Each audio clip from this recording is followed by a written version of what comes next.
Bonsoir, bonjour chers compatriotes, tout dépend de l'endroit à partir duquel vous nous suivez. Voici dans votre chaîne habituelle Zéblé Congo Collectif avec notre association ALER, Agir pour la libération de la RDC. Je voudrais personnellement commencer par vous remercier parce que pendant ce moment douloureux que je traverse, où je venais de perdre mon père, j'ai reçu beaucoup d'appels, beaucoup d'encouragements, beaucoup de messages, et ça me va droit au cœur. Mais comme un bon soldat meurt, l'arme à la main, je suis obligé de continuer mon combat parce que c'est une conviction. Et vous me voyez aujourd'hui, je ne suis pas seul. Deux nouveaux visages de jeunes compatriotes, très engagés.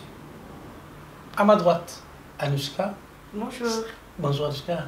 Bonjour. Ça va? Ça va bien? À ma gauche, Claudia. Bonjour. Bonjour Claudia. Une petite historique. Nous avons un même combat. La crise congolaise, elle est vaste, multiforme et multisectorielle. J'ai rencontré ces deux compatriotes dans un contexte donné. Le jour où on a organisé le dernier sitting, ici à Bruxelles, sur le rapport mapping. Et comme vous le savez, le rapport mapping aussi est vaste, qui détaille plusieurs crimes. Les viols, les massacres et autres crimes économiques.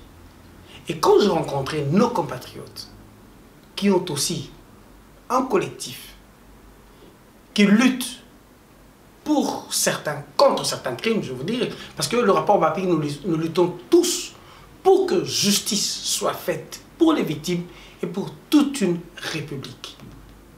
Quand elles ont exposé, elles m'ont expliqué ce qu'elles font dans leur collectif, je me suis senti 10 fois plus fier d'être congolais.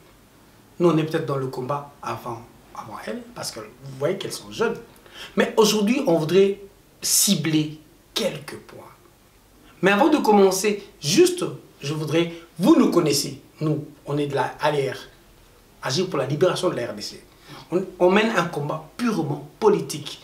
Mais comme la crise de la RDC n'est pas nécessairement politique et sécuritaire, il y a des problèmes sociaux, il y a des problèmes sanitaires, il y a plus d'autres problèmes. Elles vont vous présenter d'abord leur collectif, ce qu'elles font, ce qu'elles sont, et après, on va avec elles cibler quelques points. Je commence par Anushka. Anushka, pourriez-vous nous présenter votre collectif et après, vous nous dites en résumé ce que vous faites et je passerai par Claudia et puis on va passer directement dans le vif de notre sujet. Anushka. Merci. Alors, on fait partie du collectif Soussou. C'est un collectif afroféministe qui est vraiment ancré sur le territoire en Belgique, mais on est toutes des afrodescendantes et des personnes issues de la diaspora. Et on est vraiment sensibilisés aux problématiques qui touchent le Congo, déjà du fait qu'un certain nombre d'entre nous soient originaires du Congo, et ensuite parce qu'on pense que on ne peut pas aujourd'hui parler de racisme en Belgique, parler de discrimination, de violence, sans aussi regarder le pays duquel on est originaire. Et c'est pour ces raisons-là que le rapport mapping et tout ce qui se passe au Congo nous tient à cœur et que c'est un combat qu'on mène aussi en parallèle, même si avec le collectif on se concentre beaucoup sur les problématiques auxquelles sont confrontées les diverses communautés minoritaires ici en Belgique, avec lesquelles on essaie de créer des ponts et d'échanger des outils, et notamment dans tout ce qui est les problématiques liées à l'administratif, l'accès au logement, l'accès au travail, mais on ne néglige pas aussi cet aspect congolais et des violences qui se passent au Congo. Merci beaucoup Anushka. Claudia, avez-vous un mot à ajouter par rapport à la présentation que vient de faire Anushka? Oui, je dirais, comme Anushka l'a dit, on est un collectif de femmes afrodescendantes qui se sont réunies et on s'est vraiment réunis autour du principe des vraies traditions africaines, tout comme, je dirais, l'enfant d'un village appartient à tout le village. C'est la responsabilité de tout le village. Et de vraiment revenir à ce concept-là de collectivité, de collaboration, de partage et du fait que les problèmes de mon voisin, de mon frère, de ci ou ça sont aussi mes problèmes et de prendre en charge en fait collectivement ces problèmes collectifs en fait pour pouvoir, comment je peux dire ça, étaler la charge en fait, la charge émotionnelle, la charge mentale que cela prend pour que justement on puisse pouvoir avancer. Vous savez, moi, ça m'a fait une très grande fierté quand je vous ai rencontré lors de ce sit-in. C'était sur le rapport mapping. Parce que le rapport mapping détaille les crimes. 617 incidents commis en RDC, toutes sortes de crimes. Et on s'était dit que, allez, le jour où on appliquera ce rapport, selon certaines statistiques, on se serait débarrassé. Du point de vue de la justice, d'au moins plus de 60% des crimes et des criminels en RDC. Quand je vous ai vu et quand je vous ai approché, vous étiez plus comme jeune fille, jeune femme, future maman congolaise, axée sur les viols. Vous et nous, on vit en Europe. On sait ce que c'est un viol. Avant même d'arriver au viol, le harcèlement, il suffit qu'un garçon vous drague, qu'il insiste alors que vous refusez, c'est un harcèlement. Il suffit qu'un garçon vous parle et qu'il vous touche, on dit attouchement par rapport aux adultes. Mais quand c'est par rapport aux enfants, c'est encore pire. Alors qu'au Congo, quand on voit le rapport mapping, au-delà du rapport mapping, parce que ça continue, quand on peut violer les femmes devant leurs enfants, les enfants devant leurs parents, on demande aux parents de violer leurs enfants et aux enfants de violer leurs parents. Et chez nous, on a des autorités, des présidents, tout ce que vous voulez, les parlementaires, non seulement qui n'en parlent pas, qui disent ça appartient au passé, on ne juge pas. Mais en tant que, déjà, jeune fille, femme, quand vous entendez parler des viols, et quand on viole un enfant, en tant que femme, qu'est-ce que vous ressentez? Et si on violait votre enfant, avant d'aller arriver aux autorités, vous pouvez aussi faire allusion. Mais quand vous entendez parler des viols, des mamans, des enfants, et même des bébés d'1 année violés, Anouchka, je reviens à toi. Qu'est-ce que tu sens? Qu'est-ce que tu peux dire aux jeunes, comme toi, congolaise? Et qu'est-ce que tu peux dire aux parents? Et surtout, quel message tu peux envoyer aux auteurs de ces crimes? Et surtout à leurs commanditaires? En fait, on se rend compte que quand le viol est utilisé comme il est utilisé au Congo comme arme de guerre, c'est pas seulement une vie, la vie de la personne violée qu'on détruit, en fait, c'est tout un foyer, c'est des dynamiques communautaires, des dynamiques humaines qui sont détruites et des traumatismes qui se transmettent de génération en génération. Et en fait, on détruit une société petit à petit et ça a des conséquences qui se font ressentir sur des générations entières. Et je pense qu'aujourd'hui, on est à une époque où les femmes sont dans un moment où elles luttent aussi pour la reconnaissance de leurs droits, pour la fin des violences sexuelles. Et donc, c'est un moment où c'est important aussi de considérer les femmes du Congo qui subissent de plein fouet ces violences. Je reviendrai sur vous, Adouchka. Je veux dire à Claudia, ce que vous avez un mot à ajouter quand on vous dit allez, on a violé un enfant de 2 ans, on a violé une fille d'1 année, on a violé un enfant de 4 ans, et puis on dit, ok, le coupable, l'auteur de viol peut rester là. Et les parents violés ou qui ont vu leurs enfants violés peuvent rester dans le même coin parce qu'on ne doit pas finir dans le passé, il n'y a pas de justice. Mais nous avons un rapport détaillé qui s'appelle le rapport mapping, qui connaissent le nom, des identités des violeurs. Et quand vous regardez la télé, vous voyez que les commanditaires sont politiciens, ils sont parlementaires, ils sont ministres, ils sont au sommet de l'État en tant que femme. Claudia, qu'est-ce que tu ressens? Mais surtout en tant que fille congolaise. Même si on est ici, vous êtes né ici, vous avez grandi ici, mais vous vous sentez congolais dans votre sang. Qu'est-ce que vous ressentez? Et c'est dans ce contexte-là que nous sommes rencontrés. Quelles peuvent être vos revendications à vous? Mais en tant que femme et femme africaine, je veux dire, tout le monde, je pense, peut comprendre que c'est comme à chaque fois qu'on voit des vidéos de ce genre de choses qui arrivent, c'est quelque chose qu'on ressent chacun et chacune dans notre corps, dans notre chair, on le sent dans nos os, c'est au plus profond de notre âme. Et c'est ça en fait que moi j'aimerais dire, c'est qu'on ne peut plus ignorer ce genre de choses.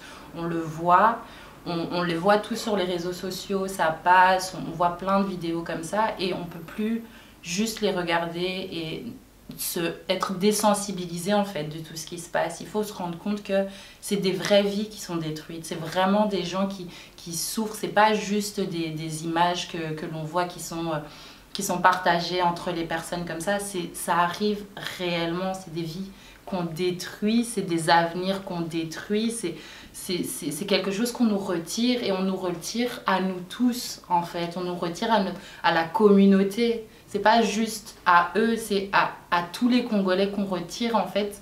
C'est ces vies qui auraient pu faire de grandes choses. Je sais plus comment. Je comprends Voilà. votre émotion quand je peux dire qu'aujourd'hui, quand vous voyez les enfants violés et tout, ça veut dire que la vie de Congolais, la vie des enfants congolais, la vie de la femme congolaise n'a plus de valeur. Parce que moi personnellement, oui, c'est ce qu'on nous renvoie comme image. Donc, je peux dire que vous le ressentez comme une humiliation. Pas une humiliation de la femme congolaise, mais de toute une nation. Parce qu'on dit que déjà, dans l'église, par exemple, catholique, on dit la femme, la famille, c'est la cellule de base de l'église. Mais une femme, c'est l'image de toute une nation. Une femme qui est violée devant son mari. Alors l'image de la paternité, c'est l'image de la protection. On commence par violer le parent. Et c'est ça aussi le fond de le rapport mapping pour lequel on se bat tous. Et c'est même dans ce contexte-là que nous avons fait votre rencontre. Et ça fait notre fierté. Parce que vous êtes quand même jeune, vous pouvez parler aux jeunes. Je continuerai avant de rentrer à Anouchka, Claudia, juste un mot aux jeunes qui sont comme vous, qui le savent, aux politiciens, qui le savent, qui ne disent rien. Il n'y a pas de loi parlementaire, il n'y a pas de débat parlementaire sur cela. Il y a un rapport, on ne fait rien. Claudia, quand vous sentez cela, vous dites, ça se passe dans mon pays. Où est-ce que nous allons? Avant que je rentre sur Anouchka, parce que les jours à venir, chers téléspectateurs, on aura une émission détaillée sur les viols. Et pourquoi nous sommes victimes des viols, des déplacements forcés des populations, de tout ce crime. On sait, ce sont nos matières premières. Ils veulent nos matières premières. Ils veulent notre pays, ils veulent cet espace. Mais est-ce qu'on mérite ce sort? On a des politiciens. Claudia, quand je dis ça, quel message vous envoyez aux jeunes, aux parents, aux familles, aux politiciens? Pour moi, ce serait qu'il est temps qu'on prenne nos responsabilités en tant qu'individus et qu'on réalise qu'on fait tous partie d'une collectivité et que, ok, les dirigeants ne font pas leur travail, mais nous sommes le peuple, en fait. Et nous pouvons prendre aussi, décider d'aller derrière eux, aller les chercher, aller les interpeller et nous faire du bruit, en fait. Faire le bruit qu'eux ne font pas. Merci beaucoup, Claudia. Anouchka, on viole nos enfants, on tue, on déplace nos populations. On regarde. Nous avons des images, nous avons des preuves. Pour nos matières premières.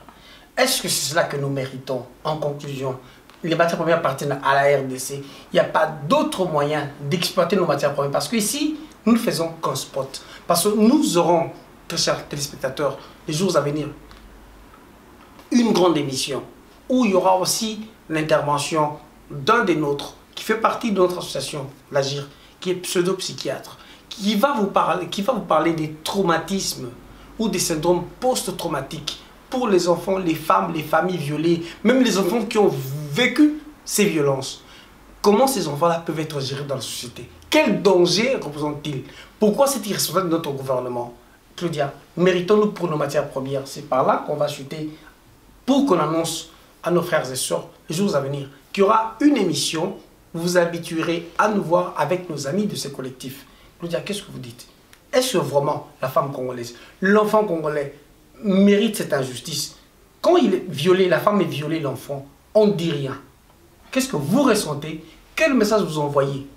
Et aux victimes, et aux auteurs, et aux commanditaires, et aux autorités. Moi, j'ai beaucoup de colère, en fait, parce que moi, voilà, pour être la fille d'une mère congolaise, elle-même qui est la fille d'une autre femme congolaise, je sais que la femme congolaise, elle est battante, elle se débrouille toujours pour que sa famille ne manque de rien, pour que ses enfants aillent à l'école. C'est elle qui porte aussi son foyer et que ces crimes qui sont commis à l'égard de l'humanité de la femme congolaise, parce qu'on peut vraiment dire que c'est des crimes contre l'humanité, c'est vraiment ce qui contribue à détruire le pays.